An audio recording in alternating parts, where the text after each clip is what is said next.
The dust kicked up by the military transport truck hadn't even settled when Staff Sergeant Maria Santos stepped onto the tarmac of Ridgeway Air Force Base. The Nevada sun beat down mercilessly on the small installation, and she could already feel sweat forming under her perfectly pressed uniform. At 28, Maria had earned her stripes through hard work and determination, but looking around at the sea of male faces staring back at her, she knew none of that would matter here. Ridgeway was known throughout the Air Force as a boys' club, one of the last bastions where old-school military attitudes still ruled. The base specialized in advanced flight training for fighter pilots, and in its 30-year history, only a handful of women had ever been stationed there. Most didn't last long. Well, what do we have here?" The voice belonged to Master Sergeant Rick, a barrel-chested man with graying temples and a sneer that seemed permanently etched into his face. He approached Maria with the swagger of someone who owned the place. Behind him followed a group of younger, all watching the interaction with obvious interest. Maria stood at attention, her dark eyes focused straight ahead. Staff Sergeant Santos, reporting for duty, Master Sergeant. Circled her slowly like a predator sizing up prey. "Santos, huh? Let me guess you're here to show us boys how it's done." His voice dripped with sarcasm, and several of the watching chuckled. "I'm here to do my job, Master Sergeant," Maria replied evenly. "Your job?" repeated, stopping directly in front of her. "And what exactly do you think that is, Santos? This isn't some desk job at headquarters. This is real military work. We train the best fighter pilots in the world here. We don't have time to babysit." Maria's jaw tightened almost imperceptibly, but she maintained her composure. "I'm qualified for my position, Master Sergeant. My record speaks for itself." Laughed, a harsh sound that echoed across the tarmac. "Your record, right.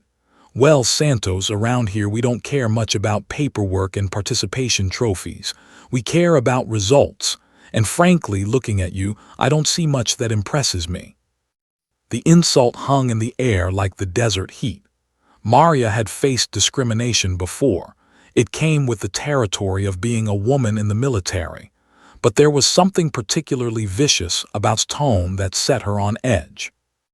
"Tell you what, Santos," continued, his voice taking on a mock-friendly tone, "since you're so confident in your abilities, how about we give you a proper call sign, something that really captures your essence?"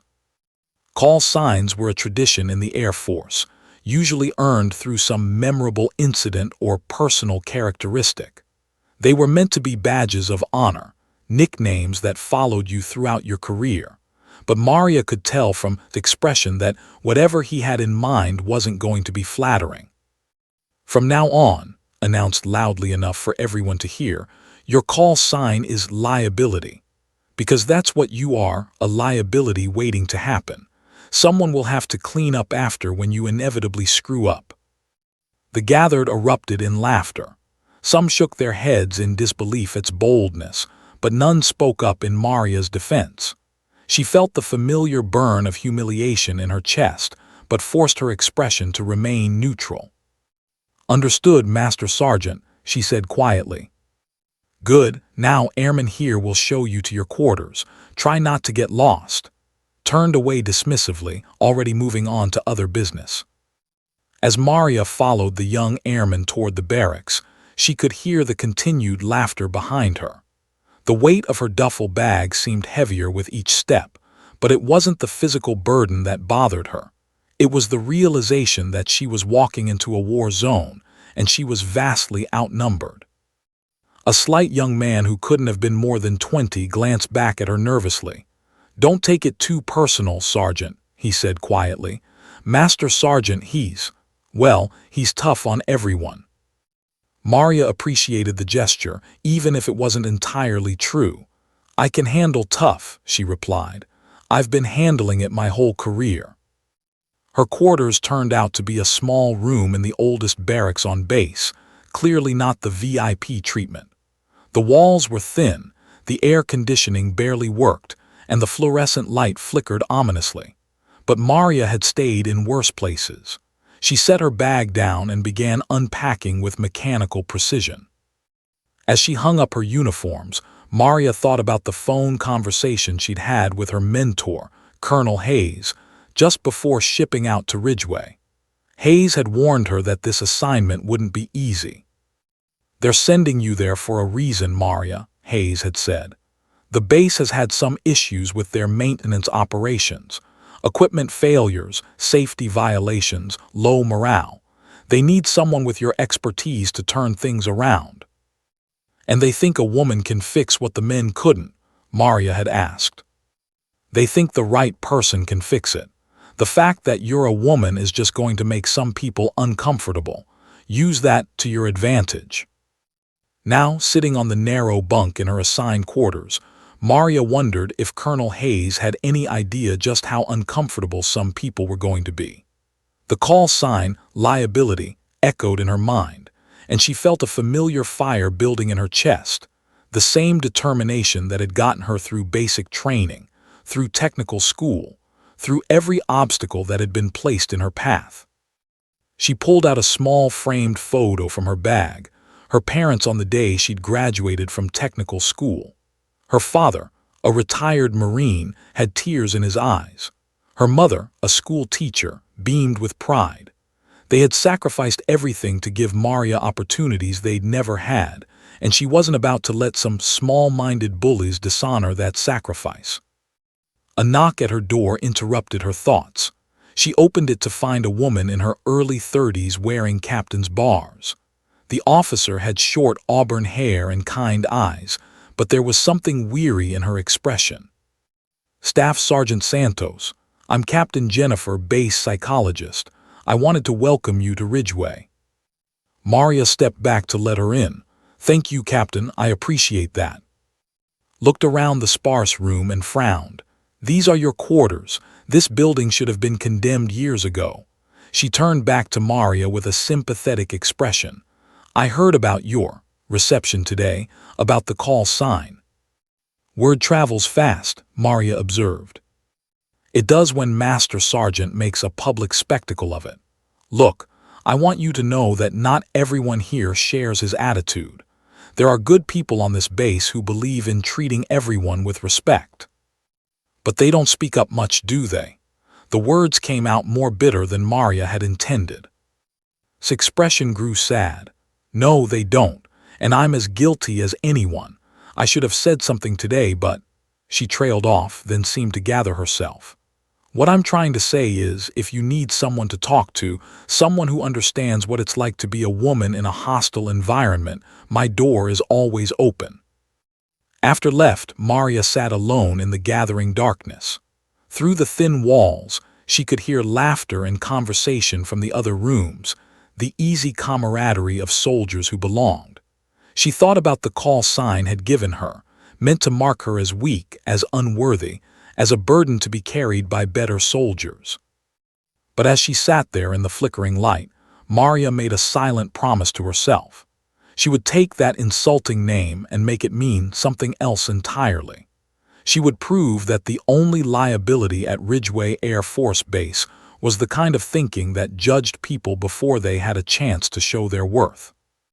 The war for respect was about to begin, and Staff Sergeant Maria Santos, call sign Liability, had no intention of losing. Maria's first week at Ridgeway Air Force Base passed in a blur of paperwork, briefings, and barely concealed hostility. As the new maintenance supervisor for the base's fleet of training aircraft, she had expected some resistance to her authority. What she hadn't expected was the wall of silent sabotage that greeted her at every turn. Her first staff meeting set the tone perfectly. Maria entered the maintenance hangar conference room to find 12 men seated around a metal table, their conversations dying as she walked in. Master Sergeant sat at the head of the table like a king holding court, his expression smug. "Well, look who decided to join us," said without checking his watch. "Only 5 minutes late, not bad for a first try." Maria glanced at the clock on the wall. She was actually 2 minutes early. "Good morning, everyone. I'm looking forward to working with all of you." The response was a collection of barely audible grunts and noncommittal nods. Staff Sergeant Jake, a lean man with suspicious eyes, leaned back in his chair and crossed his arms.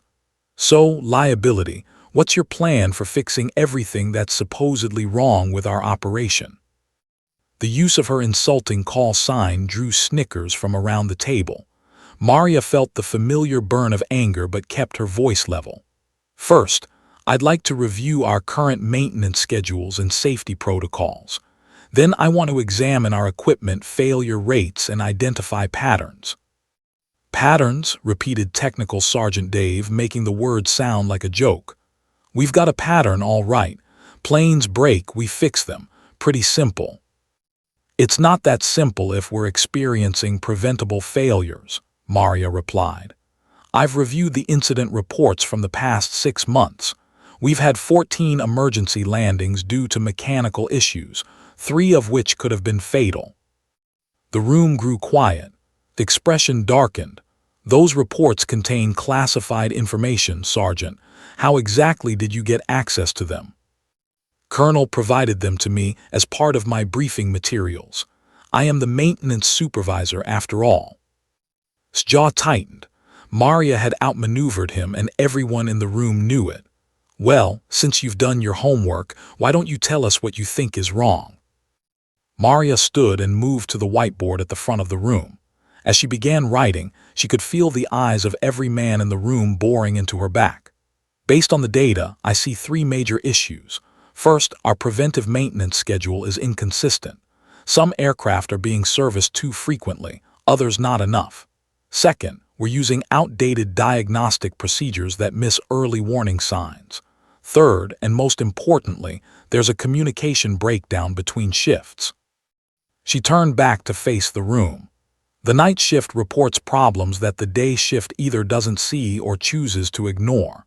The day shift makes repairs that the night shift undoes or questions. There's no continuity, no trust between teams." Laughed harshly. "Trust? Lady, this isn't a therapy session. We fix planes, period." "Do you?" Maria challenged. "Because 3 of those emergency landings involved aircraft that had been signed off as flight-ready by one shift and questioned by another. If there had been better communication, those pilots might not have been in danger." The room erupted in angry voices. Several men spoke at once, their words overlapping in a cacophony of defensive protests and accusations. Let it go on for nearly a minute before raising his hand for silence. "Enough," he said quietly, but his voice carried absolute authority. "Sergeant Santos, you've been here less than a week. Maybe you should spend a little more time observing before you start pointing fingers." "I'm not pointing fingers, Master Sergeant. I'm identifying problems that need solutions."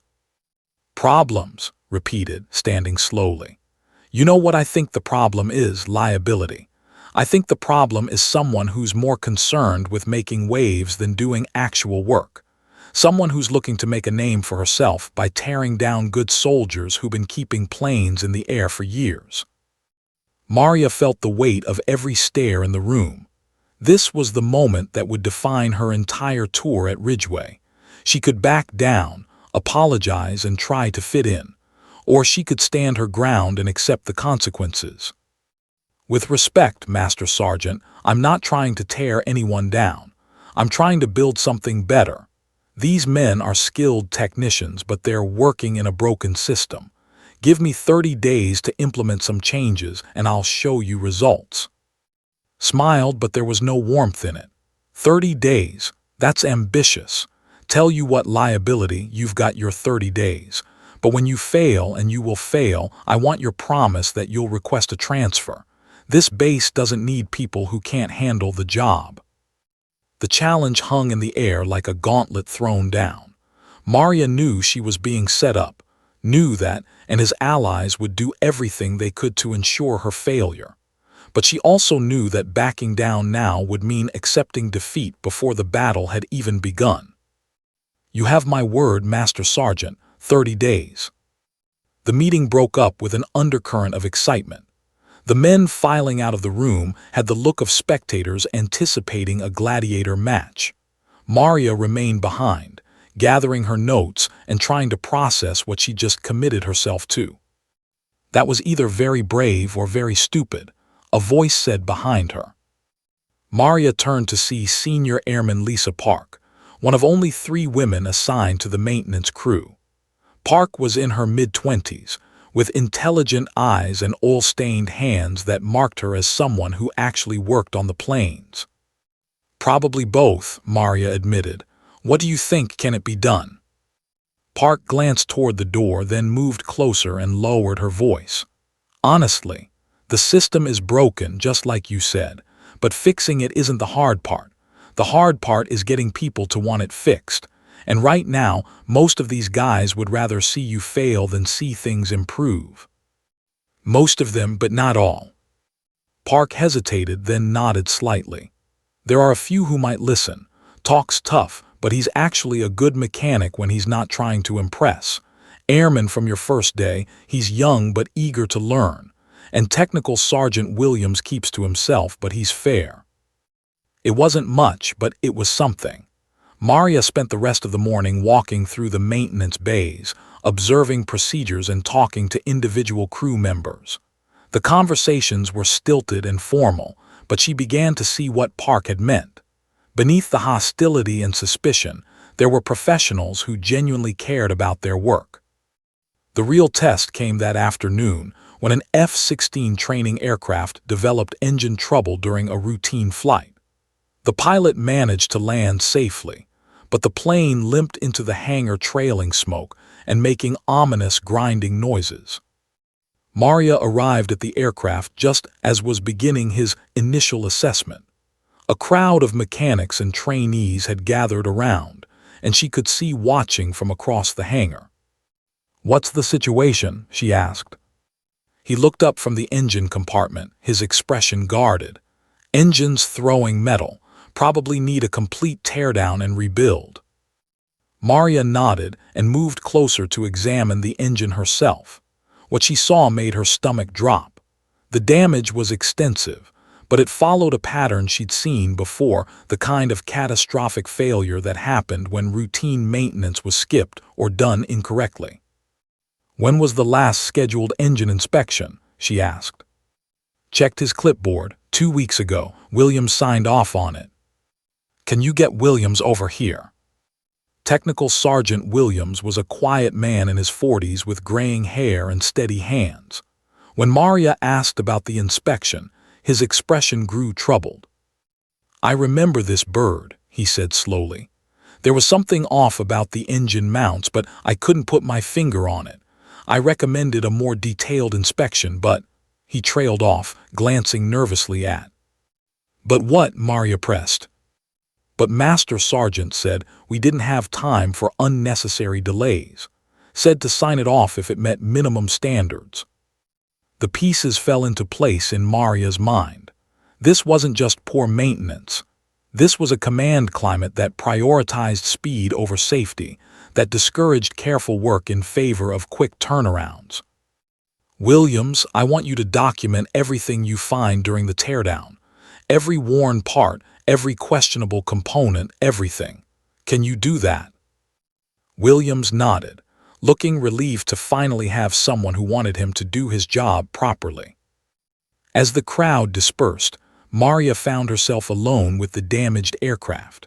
She thought about the pilot who had been flying it just hours ago, probably a young officer not much older than herself, trusting his life to the work of her maintenance crew. In 30 days, she would either prove that she could make a difference, or she would be packing her bags in defeat. But looking at the wounded aircraft, Maria realized something important. This wasn't just about proving herself anymore. It was about making sure that no pilot ever had to trust his life to a maintenance system that cut corners and ignored problems. The call sign, liability, had been meant to diminish her, to mark her as someone who couldn't be trusted with important work. But as she stood in the hangar surrounded by the tools and machinery of her trade, Maria began to see it differently. Maybe it was time to show them what a real liability looked like, someone who refused to accept good enough, when lives were on the line. 2 weeks into her 30-day challenge, Maria was beginning to understand just how deep the problems at Ridgeway ran. What she had initially seen as poor communication and outdated procedures was revealing itself to be something much more systematic, a culture of willful negligence enabled by those at the top. The breaking point came on a Tuesday morning when she discovered that 3 aircraft had been signed off as flight-ready despite having maintenance issues that hadn't been properly addressed. The paperwork showed routine inspections completed and problems resolved, but a closer look at the actual aircraft told a different story. "This is falsification of official documents," Maria told during an emergency meeting in his office. She had requested the meeting after finding discrepancies that could potentially ground half the training fleet. Sat behind his desk, his expression bored rather than concerned. "That's a serious accusation, Sergeant Santos. I hope you have proof to back it up." Maria placed a thick folder on his desk. "It's all documented. Maintenance logs that don't match the actual condition of the aircraft. Safety inspections that were supposedly completed on days when the responsible technicians were on leave. Parts that were signed off as replaced when the old parts are still installed." Barely glanced at the folder. "Paperwork errors happen. It doesn't mean anything sinister is going on." "Paperwork errors." Maria's voice rose despite her efforts to stay calm. "Master Sergeant, these aren't clerical mistakes. Someone is deliberately falsifying maintenance records. That's a federal crime, and more importantly, it's putting pilots' lives at risk." "Lower your voice, Sergeant," said coldly, "and remember who you're talking to." Maria took a deep breath and forced herself to speak more quietly. "I apologize for raising my voice, but I can't apologize for bringing this to your attention. As maintenance supervisor, I have a responsibility to ensure that our aircraft are truly flight-worthy." Leaned back in his chair and studied her with calculating eyes. "You know, liability, I'm starting to think you're looking for problems that don't exist. Maybe the stress of trying to prove yourself is affecting your judgment." The use of her demeaning call sign in this context felt like a slap in the face. "My judgment is fine, Master Sergeant. What's affecting my judgment is finding evidence that safety protocols are being ignored on a regular basis." "Evidence?" repeated. "Or interpretation? Because from where I sit, it looks like someone is so desperate to find fault with our operation that she's seeing conspiracies where none exist." Before Maria could respond, there was a knock at the door. Colonel, the base commander, entered without waiting for permission. Maria had only met briefly during her initial check-in, but his reputation preceded him, a by-the-book officer who demanded excellence from his people. "Master Sergeant, I need to speak with you about the maintenance reports," said, then noticed Maria. "Staff Sergeant Santos, good. I wanted to talk with you as well." His expression shifted subtly, a flicker of concern crossing his features. "Of course, Colonel. What can we do for you?" Moved to the window overlooking the flight line, where several training aircraft sat idle. "I've been reviewing the monthly operational reports, and I have some questions about our aircraft availability rates. We're showing nearly perfect readiness numbers, but I'm hearing from the training squadrons that they're having trouble getting enough flyable aircraft for their missions." Maria felt her heart racing. This was exactly what she had been documenting, but she wasn't sure if would be receptive to her concerns or if he was part of the problem. "There have been some maintenance issues," said carefully. "Nothing unusual for aircraft of this age and usage level." "Nothing unusual," turned from the window to face them both. "Then perhaps you can explain why I have 3 different squadron commanders telling me that aircraft they were told were ready to fly had to be grounded at the last minute for safety reasons." His jaw tightened. "Sometimes problems develop between the time of inspection and the time of flight, Colonel. It's unavoidable." "Is it?" Gaze shifted to Maria. Sergeant Santos, you've been conducting a review of our maintenance procedures. What's your assessment? This was the moment Maria had been both hopping for and dreading. She could give a diplomatic answer that wouldn't ruffle feathers, or she could tell the truth and risk everything. Colonel, I believe we have serious problems with our maintenance practices and documentation. I've found evidence of records, skipped inspections, and a pattern of approving aircraft for flight that don't meet safety standards. The silence in the room was deafening. His face flushed red, and Maria could see the anger building in his eyes, but his expression remained neutral, professional. That's a serious allegation, Sergeant. Do you have documentation to support it? Maria handed him the folder she had tried to show. Yes, sir. Everything is documented with photographs, maintenance logs, and inspection records. Spent several minutes reviewing the contents of the folder, his expression growing more serious with each page. Finally, he looked up at Master Sergeant, I'm suspending all flight operations pending a complete investigation of our maintenance practices, effective immediately. Shot to his feet. Colonel, with all due respect, that's an overreaction. We can't ground the entire training wing based on the accusations of someone who's been here 2 weeks. I'm not grounding the wing based on accusations, replied calmly. I'm grounding it based on evidence. Evidence that suggests we may have been putting pilots at risk. Evidence compiled by someone with a clear agenda, shot back, glaring at Maria. Someone who's been looking for problems since the day she arrived. His voice took on a dangerous edge. Are you suggesting that Staff Sergeant Santos fabricated this evidence? Realized he had gone too far. No, sir. But I am suggesting that her interpretation of normal maintenance issues has been influenced by her desire to prove herself. Her desire to prove herself, repeated slowly. Master Sergeant, let me be clear about something. If Staff Sergeant Santos is right about these maintenance practices, then she may have saved lives. If she's wrong, then we'll have lost a few training days. I'm comfortable with that trade-off. After left with orders to begin a formal investigation, Maria found herself alone with. The mask of professional courtesy had completely dropped from his face, replaced by naked hostility. You have no idea what you've just done, he said quietly. I've done my job, Maria replied. Your job, laughed bitterly. Your job was to keep your mouth shut and follow orders. Instead, you've just thrown a grenade into a system that was working fine. A system that was putting pilots at risk. A system that kept planes in the air and missions flying. Do you have any idea how much this investigation is going to cost? How many careers it's going to destroy? How many good soldiers are going to suffer because you couldn't leave well enough alone? Maria felt a chill run down her spine. This wasn't just about maintenance practices. This was about a culture of covering up problems rather than solving them. If good soldiers were doing bad things, then maybe they deserve to suffer, she said. Stepped closer, his voice dropping to barely above a whisper. You think you've won something here, liability. You think Colonel is going to protect you. Let me tell you how this works. Investigations take time. During that time, accidents happen.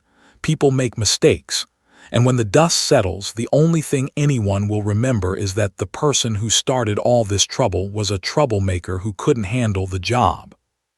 The threat was barely veiled, but it was definitely a threat. Maria felt fear creep up her spine, but she forced herself to meet stare. Is that what happened to the other women who were stationed here, the ones who didn't last long? Smile was cold as winter. I don't know what you mean. I think you do. I think this has happened before, and I think you've gotten very good at making problems disappear. 30 days, liability. That was our deal. And when this investigation is over and the Colonel realizes what a mistake he's made, you're going to keep your word and request that transfer. As left his office, Maria sank into the chair across from his desk. She had won this battle, but she was beginning to understand that the war was far from over. In fact, it was just beginning. That evening, she returned to her quarters to find her door slightly ajar. Inside, her room had been searched, not ransacked, but clearly gone through by someone who knew what they were doing. Nothing was missing, but the message was clear. Nowhere was safe. As she lay in bed that night, listening to the sounds of the base around her, Maria thought about threat. She had opened a door that couldn't be closed, started a process that would have consequences far beyond what she had imagined. But as she thought about the pilot who had nearly died in that damaged F-16, about all the pilots who were trusting their lives to maintenance work that wasn't being done properly, she knew she had made the right choice. The call sign, liability, had been meant to mark her as someone who couldn't be trusted with responsibility. But as she lay there in the darkness, Maria realized that she was becoming exactly the kind of liability that a corrupt system should fear. Someone who refused to be bought, intimidated, or silenced. The real fight was just beginning. The investigation began 3 days later with the arrival of a team from Air Force Inspector General's office. Maria watched from the maintenance hangar as black sedans pulled up to the base headquarters, disgorging serious-looking officers in dress blues carrying briefcases and recording equipment. Word spread quickly through Ridgeway that the investigators were asking detailed questions about maintenance practices, documentation procedures, and command climate. Within hours, Maria found herself completely isolated. Conversations stopped when she entered a room. Her phone calls went unreturned. Even the base cafeteria seemed to empty out when she appeared for meals. The message was clear. She had crossed a line that couldn't be uncrossed. The pressure campaign began subtly.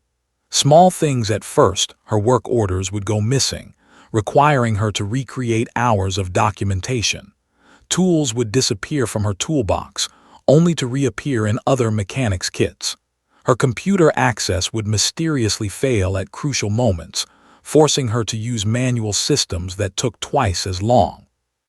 Equipment malfunctions, would say with a shrug whenever she complained. These things happen. But Maria knew better. This was warfare by 1,000 small cuts, designed to frustrate her and make her look incompetent. She began documenting everything, photographing her workspace before and after shifts, keeping detailed logs of every incident. If they wanted to play games, she would make sure she had evidence. The real escalation came during the second week of the investigation. Maria was working late in the hangar, trying to catch up on the paperwork that kept mysteriously disappearing, when she heard footsteps behind her. She turned to find Staff Sergeant and 2 other mechanics approaching, their expressions unfriendly. "Working late again, liability?" asked, his tone casual but his posture threatening.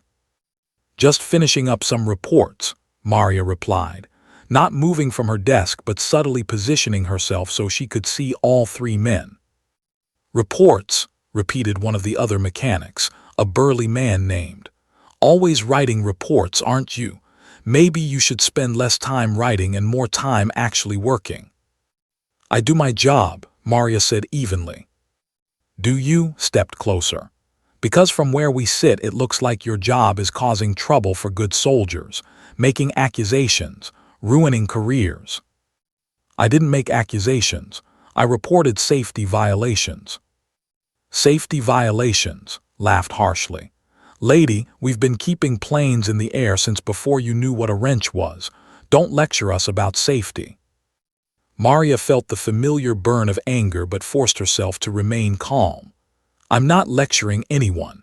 I'm trying to do my job and keep pilots safe." "Pilots safe?" The third mechanic, a thin man named Peters, spoke for the first time. "You know what's not safe? Having someone on the team who can't be trusted. Someone who goes behind people's backs and talks to investigators." The 3 men had formed a rough semicircle around her desk, cutting off her easiest route to the exit. Maria's training kicked in, and she began calculating distances and angles, looking for the best way to defend herself if this went physical. "I think you should leave," she said quietly. "Leave," laughed. "This is our hangar liability. You're the one who doesn't belong here." Maybe it's time she figured that out, added, taking another step forward. The tension in the air was thick enough to cut with a knife. Maria could see in their eyes that they were working themselves up to something, feeding off each other's anger and her apparent vulnerability. She was about to reach for the emergency phone when a voice cut through the darkness. "That's enough." Everyone turned to see Technical Sergeant Williams emerge from the shadows near the aircraft. Maria had thought she was alone in the hangar, but apparently Williams had been working late as well. "This doesn't concern you," Williams said, but his tone was less aggressive. "It concerns me when 3 of my fellow NCOs are threatening a female soldier," Williams replied calmly. "That's not how we do things in the Air Force." "We weren't threatening anybody," protested. "We were just having a conversation." Williams looked at the positioning of the 3 men around Maria's desk, then back at their faces. "Looked like more than a conversation to me. I think you should call it a night."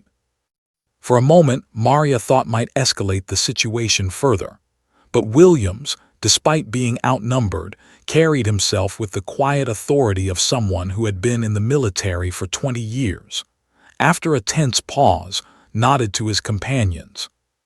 "Come on, guys, let's go get a beer." As the 3 men filed out of the hangar, Peters paused near Maria's desk. "This isn't over, liability. Sooner or later, you're going to have to face the consequences of what you've done." After they were gone, Williams approached Maria's desk. "You okay?" Maria nodded, though her hands were shaking slightly. "Thank you. I'm not sure what would have happened if you hadn't been here." Williams shrugged. "Nothing good, I imagine. You should report this." "To who?" "He's the one orchestrating this whole campaign." "To Colonel, to the investigators, to someone who will take it seriously." Maria looked at the maintenance reports scattered across her desk, then back at Williams. "Can I ask you something? Why are you helping me? Everyone else seems to think I'm the enemy." Williams was quiet for a long moment, then pulled up a chair and sat down across from her. 23 years ago, I was a young airman working on helicopters in Germany. My supervisor was cutting corners, skipping inspections, falsifying records. I knew it was wrong, but I didn't say anything because I was afraid of making waves. He paused, his expression distant. One day, a helicopter went down during a training exercise. 2 pilots died. During the investigation, they found that the tail rotor assembly had failed, the same assembly my supervisor had signed off on without actually inspecting it. Maria felt a chill run through her. "What happened?" "My supervisor was court-martialed and sent to prison. I was transferred and given a clean slate, but I never forgot those 2 pilots. I never forgot that my silence contributed to their deaths." He looked directly at Maria. "What you're doing isn't popular and it isn't easy, but it's right. And sometimes that's all that matters." The next morning, Maria found a note slipped under her door. It was handwritten in block letters. "ACCIDNTS happened 2 people who don't know when to quit." She took the note to Colonel, along with a full report of the incident in the hangar. Listened without interruption, his expression growing more serious with each detail. "This ends now," he said when she finished. "I'm assigning you a security escort for the remainder of the investigation." "Sir, I don't think that's necessary." "Sergeant Santos, let me be clear about something. This investigation has already uncovered evidence of systematic fraud, negligence, and now witness intimidation. The people responsible are desperate, and desperate people do stupid things. I will not have one of my soldiers harmed because she had the courage to do the right thing." That afternoon, Maria was introduced to Staff Sergeant Mike, a security forces specialist who would be accompanying her around the base. Was professional but friendly, and his presence seemed to have an immediate cooling effect on the harassment she had been experiencing. But the isolation continued. Maria found herself eating meals alone, working in silence, walking through a base where hundreds of people knew her name but refused to acknowledge her existence. The psychological warfare was taking its toll. Maria had always been strong, had always been able to handle whatever the military threw at her. But this was different. This wasn't just professional adversity. This was personal, sustained, and designed to break her spirit. 3 weeks into the investigation, she received a phone call from her mentor, Colonel Hayes. "Maria, I've been hearing rumors about what's happening at Ridgeway. How are you holding up?" The concern in Hayes's voice nearly broke Maria's composure. "I'm managing, ma'am. The investigation is ongoing." "That's not what I asked. I asked how you're holding up." Maria looked around her empty quarters, at the bare walls and the silence that had become her constant companion. "Honestly, some days I'm not sure I can keep doing this. They've turned me into a ghost on my own base." "But you're still there, you're still fighting." "For now, but I keep wondering if it's worth it. If anything I've done will actually make a difference, or if I'm just destroying my career for nothing." Hayes was quiet for a moment. "Maria, do you remember what you told me when you first applied for this assignment? You said you wanted to make a difference, wanted to prove that women could excel in any role the Air Force had to offer." "I remember." "Well, you're doing that.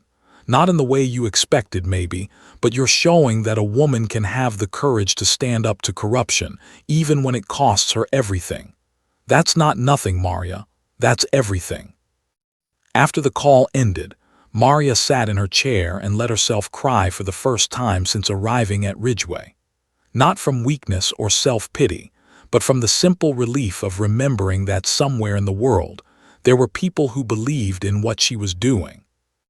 The next day brought news that would change everything. Colonel called her to his office, where she found him meeting with the lead investigator, a stern-faced colonel named Wells. "Sergeant Santos," Wells said, "I wanted to personally thank you for bringing these issues to light. Our investigation has uncovered systematic fraud going back at least 3 years. We've found evidence of maintenance records, skipped safety inspections, and a deliberate cover-up of safety violations." Maria felt a surge of vindication but also sadness. "How bad is it, ma'am?" "Bad enough that we're recommending criminal charges against several individuals, including Master Sergeant. We've also identified aircraft that should never have been cleared for flight, aircraft that could have killed pilots if you hadn't spoken up." Leaned forward. "There's something else, Sergeant. We've discovered that you weren't the first person to identify these problems. Over the past 3 years, 4 other maintenance supervisors, 3 women and 1 man, raised similar concerns. All of them were transferred out within months of filing their reports." The pieces fell into place in Maria's mind. They were silenced. "They were intimidated into silence," Wells corrected. "Their reports were buried, their careers were threatened, and they were made to feel like troublemakers. The system worked exactly as intended it to until you refused to back down." Maria thought about all the pilots who had been flying unsafe aircraft, all the close calls that could have been tragedies. "What happens now?" "Now justice happens," said firmly, "and his conspirators will face court-martial. The entire maintenance system will be overhauled, and you, Sergeant Santos, will receive a commendation for exceptional service and moral courage." As Maria left the colonel's office, she felt a strange mixture of triumph and exhaustion. She had won, but the victory felt hollow after weeks of isolation and intimidation. The call sign, "Liability," still echoed in the corridors of Ridgeway, still marked her as an outsider. But that evening, as she sat alone in the mess hall picking at her dinner, something unexpected happened. Technical Sergeant Williams approached her table, carrying his own tray. "Mind if I sit?" he asked. Maria looked up surprised. "Of course." As Williams sat down, she noticed other people watching them. For weeks, associating with her had been social suicide on the base, but Williams either didn't notice or didn't care. "I heard about the investigation results," he said quietly. "I wanted you to know that some of us are proud of what you did." "Some of us?" Williams nodded toward another table where Senior Airman Park sat with two other female. Park caught Maria's eye and nodded respectfully. Then, to Maria's amazement, Park stood up and walked over to their table. "Sergeant Santos," Park said formally, "I wanted to thank you for having the courage to speak up when the rest of us didn't." It was a small gesture, but after weeks of being treated like a pariah, it felt like a lifeline. As Park walked away, Maria noticed that other people were watching, their expressions less hostile than before.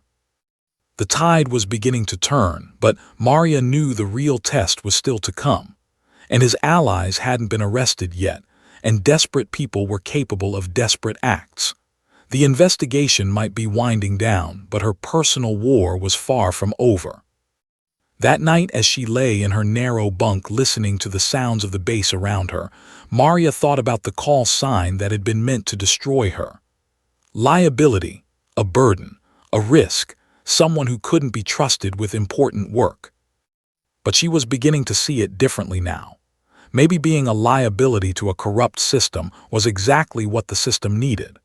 Maybe sometimes the most important thing a soldier could do was to be the kind of liability that forced change, that demanded accountability, that refused to let injustice continue unchallenged. Tomorrow would bring new challenges, but tonight, for the first time in weeks, Maria Santos fell asleep with a sense that she was no longer fighting alone. The arrests came at dawn on a Thursday morning.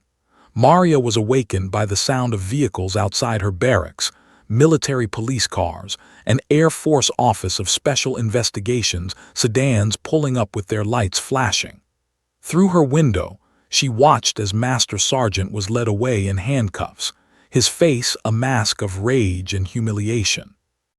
By noon, 5 members of the maintenance crew had been arrested on charges ranging from falsification of official documents to conspiracy to defraud the government.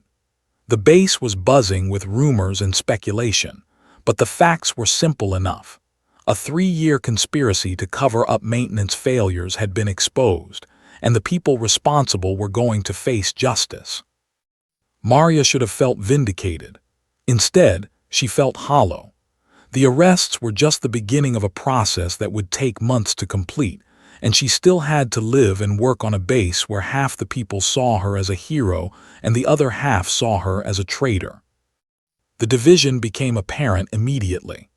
At the morning formation, Colonel announced the arrests and praised the courage of those who had come forward with information. But Maria could see the faces in the crowd, some nodding in approval, others glaring at her with undisguised resentment. After formation, Staff Sergeant approached her.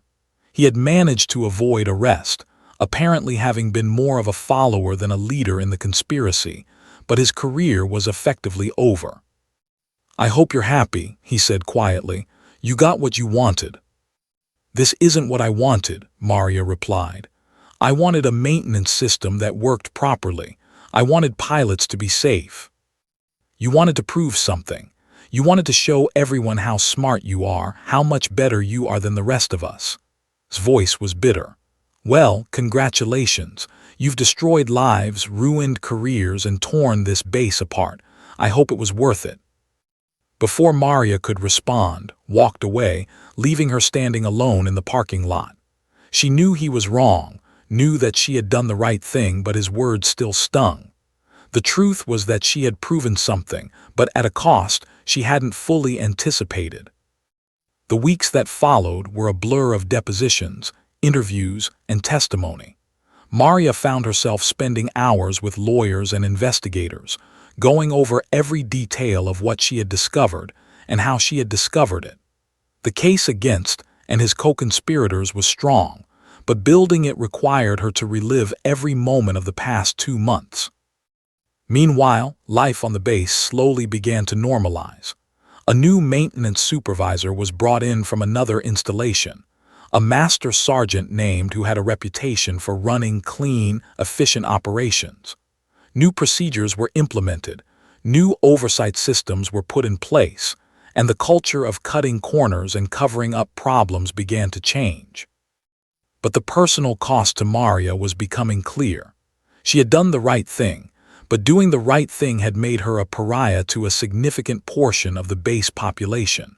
Even among those who supported her actions, there was an awkwardness, a sense that she was someone who had crossed a line that most people wouldn't dare to cross. The isolation was taking its toll. Maria found herself spending more and more time alone, avoiding social situations where she might face awkward silences or hostile stares. She threw herself into her work, but even that was complicated by the fact that half her crew still saw her as the enemy. It was during this dark period that she received an unexpected visitor. Captain Jennifer, the base psychologist who had welcomed her during her first week, knocked on her door one evening with a bottle of wine and a concerned expression. "I thought you might want some company," said simply. They sat in Maria's sparse quarters, sharing the wine and talking about everything except the investigation. Told stories about her own experiences as a woman in the military, about the challenges and compromises and small victories that made up a career in a male-dominated institution. "You know," said eventually, "when I first heard about your call sign, I was angry, not at you, at them, for thinking that was acceptable. But watching how you've handled everything that followed, I think maybe they accidentally gave you the perfect name." "How do you figure that?" Maria asked. "Think about it.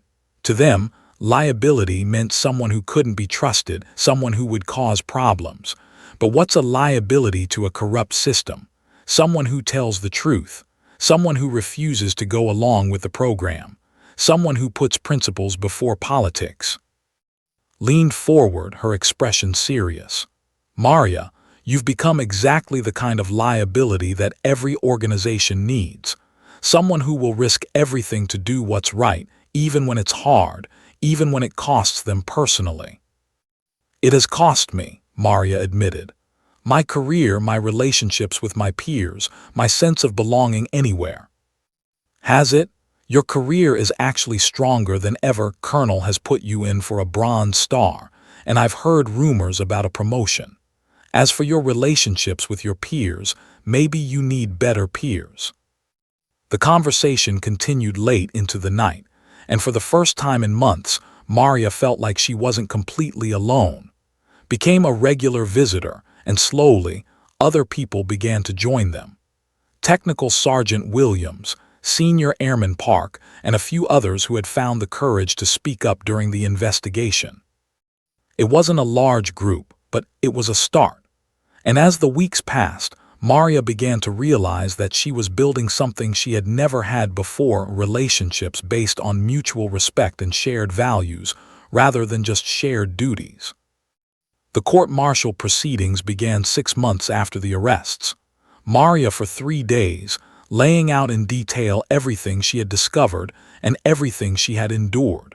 His lawyer tried to paint her as a vindictive troublemaker, but the evidence was overwhelming. On the final day of testimony, something unexpected happened. As Maria was leaving the courthouse, she found herself surrounded by a group of young mechanics and technicians who worked in the maintenance hangars. "Sergeant Santos," one of them said, "we wanted you to know that things are different now. Better. We actually have time to do our jobs right and nobody gets in trouble for reporting problems." Another airman stepped forward. "My sister is thinking about joining the Air Force. I told her about you, about what you did. She said she hopes she can be that brave if she ever needs to be." As Maria listened to these young soldiers, she realized that something had changed. The call sign, liability, was still being used, but its meaning had evolved. What had started as an insult had become something else entirely, a badge of honor, a symbol of someone who would stand up for what was right regardless of the personal cost. Was convicted on all charges and sentenced to 5 years in military prison. His co-conspirators received lesser sentences, but their military careers were over. The base implemented new oversight procedures and brought in fresh leadership at every level. And Maria, she was promoted to technical sergeant and offered her choice of assignments. She could go anywhere she wanted, work with any unit that would have her. The Air Force, it seemed, had decided that they needed more people like her, not fewer. But as she considered her options, Maria realized that she didn't want to leave Ridgeway. Not yet. There was still work to be done, still a culture to be rebuilt, still young who needed to see that doing the right thing was possible even when it was difficult. The call sign, liability, had been meant to diminish her, to mark her as someone who didn't belong in the Air Force.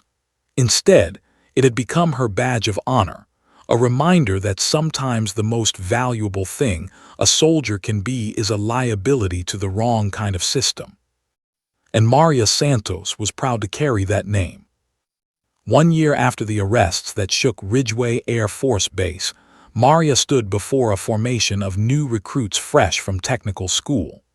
As the senior maintenance supervisor, her promotion had come through 6 months earlier. It was her job to welcome them to their first operational assignment and set the tone for their careers. Looking out at the young faces, a mix of men and women from every corner of America, Maria remembered her own arrival at Ridgeway. The dust, the heat, the hostile stares, and the call sign that was meant to break her spirit. Now, standing in the same spot where Master Sergeant had first attempted to humiliate her, she felt the weight of how much had changed. "Welcome to Ridgeway Air Force Base," she began, her voice carrying clearly across the flight line. "My name is Technical Sergeant Maria Santos, and my call sign is liability. Some of you might think that's an odd name for someone in a position of responsibility. Let me tell you why I wear it with pride." She paused, seeing the curiosity in their eyes. These young would be the future of the Air Force, and what they learned here would shape not just their careers but their character. A year ago, this base had serious problems. Aircraft were being approved for flight without proper maintenance. Safety inspections were being. Pilots were risking their lives every time they took off, and most people knew it but chose to stay silent. Maria walked along the front rank, making eye contact with individual. "I was given the call sign, liability, because some people thought I would be a burden, a problem that would need to be managed. They thought I couldn't handle the real work of keeping aircraft safe and mission-ready." She stopped in front of a young woman, barely out of her teens, whose name tag read Jackson.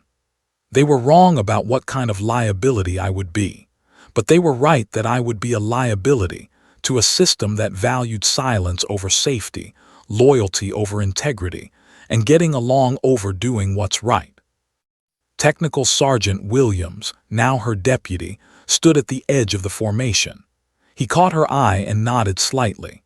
Williams had become one of her strongest supporters, helping to rebuild the maintenance culture at Ridgeway from the ground up. "Over the past year, this base has a complete transformation," Maria continued. "We've implemented new safety protocols, established transparent reporting systems, and created an environment where doing your job properly is more important than avoiding conflict. Our aircraft availability rates are higher than they've ever been, and more importantly, our safety record is spotless." She could see Colonel watching from the headquarters building, a slight smile on his face. Had become more than just a supportive commander. He had become a mentor and advocate, helping Maria navigate the complex politics of military leadership while staying true to her principles. But the most important change isn't in our procedures or our paperwork. It's in our culture. We've learned that the greatest liability any organization can face isn't someone who asks hard questions or challenges the status. The greatest liability is complacency, the willingness to accept good enough when excellence is required. Maria moved to the center of the formation, her voice taking on a more personal tone. "Each of you will face moments in your career when you have to choose between what's easy and what's right. You'll encounter situations where speaking up might cost you friendships, promotions, or popularity.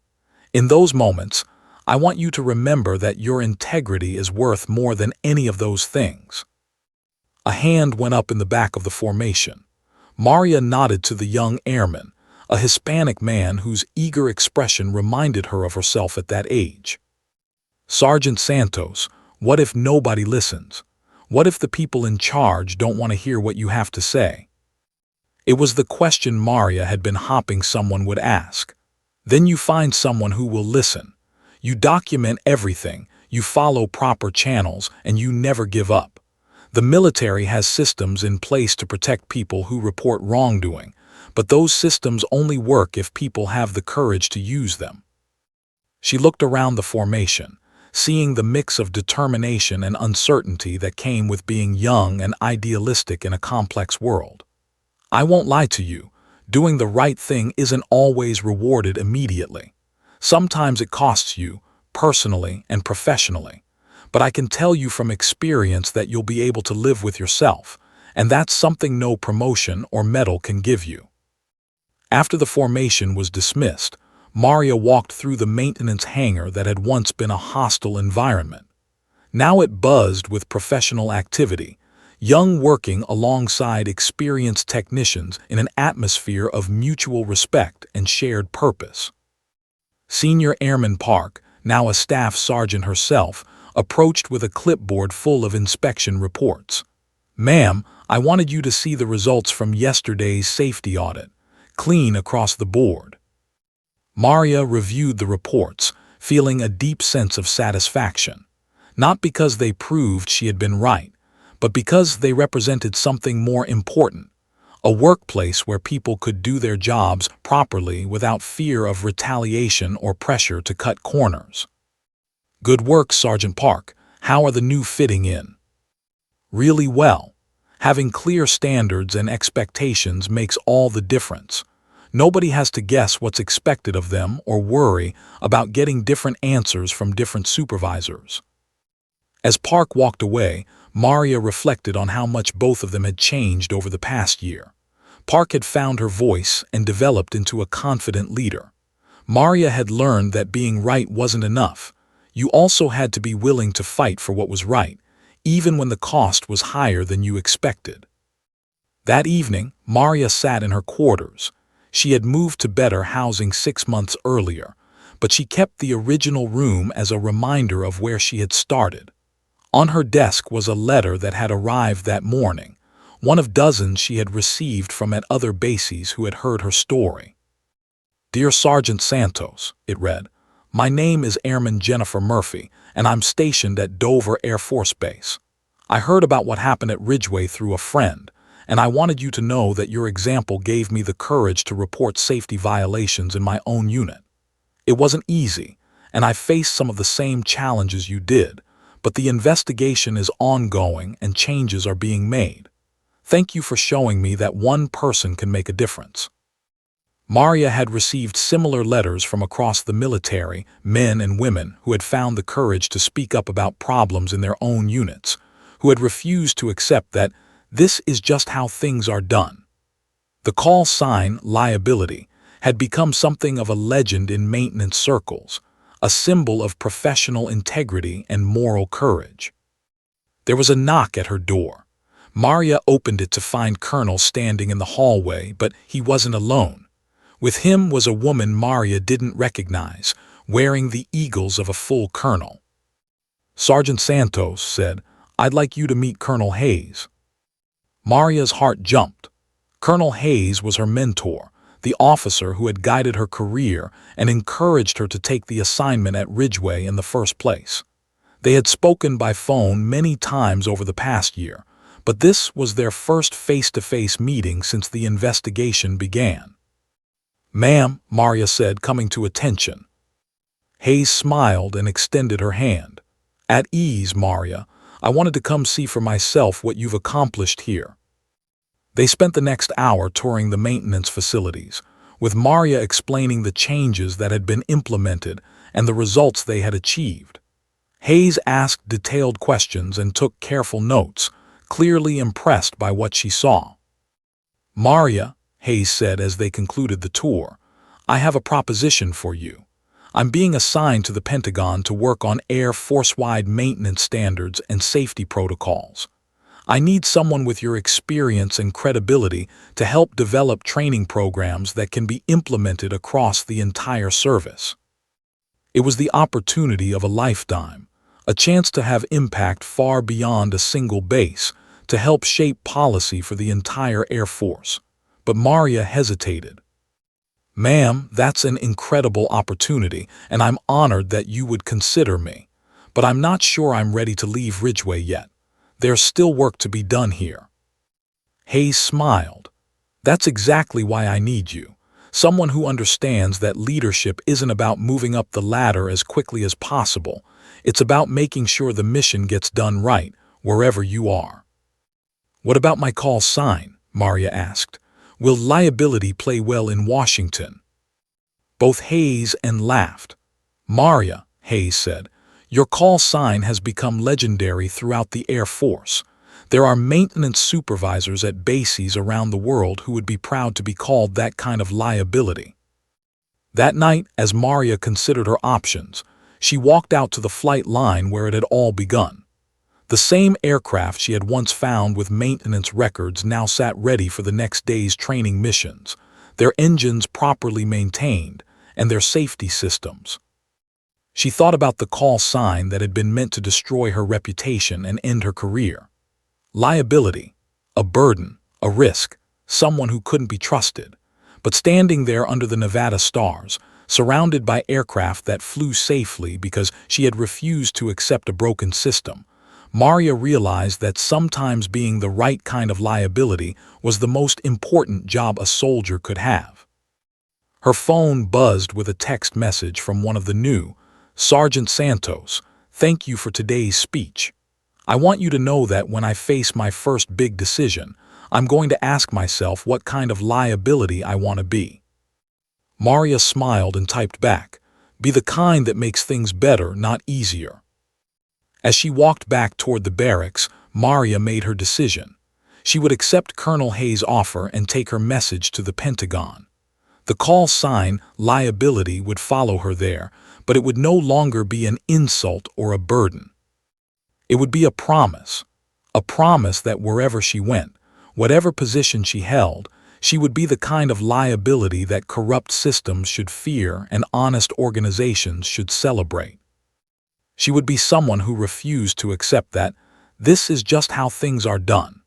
Someone who believed that integrity was more important than popularity, and someone who understood that the greatest risk any organization faced wasn't from people who asked hard questions, but from people who stayed silent when they should have spoken up. The young woman who had stepped off that transport truck 18 months ago with dust on her boots and determination in her heart had been transformed by her experiences at Ridgeway. She had learned that doing the right thing wasn't always rewarded immediately, that standing up for your principles could cost you more than you expected, but that the alternative, staying silent in the face of wrongdoing, was a price too high to pay. As Maria Santos, call sign, liability, prepared for the next chapter of her career, she carried with her the knowledge that she had turned an insult into a badge of honor, a weapon meant to destroy her into a symbol that would inspire others for years to come. The name they had given her to mock her courage had become a name spoken with respect throughout the Air Force. And that, Maria knew, was the greatest victory of all.